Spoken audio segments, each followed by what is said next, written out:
මේ බලන්න. ඕනම දෙයකට ඕනකට වඩා ඔට්ටු වෙන්න එපා. Taman කොච්චර හරි වුණා.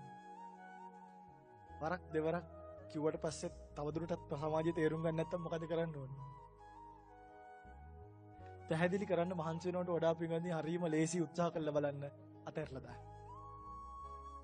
මම ගොඩක් වෙලාවට කරන එක.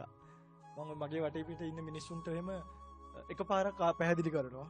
දෙපාරක් පැහැදිලි කරනවා. හැබැයි එතනින් එහාට නම් ඉතින් පිළිදි බ්‍රහ්ම රාජයෙක් බිම ඇවිල්ලා හිටියා.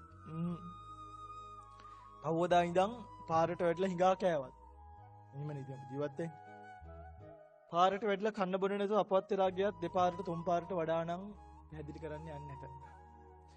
එම අමාරුවෙන් පැහැදිලි කරලා තියාගන්න මිනිස්සුන්ට වඩා නිහඬව අයින් කරලා දාලා ලබන සැනසීම වැදගත්.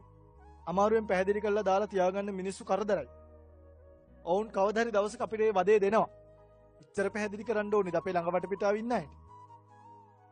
ඒ නිසා තමන්ගේ වටපිටේ ඉන්න මිනිස්සු උනත් තමන් කොච්චර නිවැරදිද කියලා ඔප්පු කරගන්න උත්සාහ කරනවට වඩා මං කියන්නේ නිහඬ වීම කියන එක වැදගත් කියලා. මොකද සමාජය ඕන දෙයක් හිතපුවාවේ අපේ සැනසීම තියෙන අපි ගාව.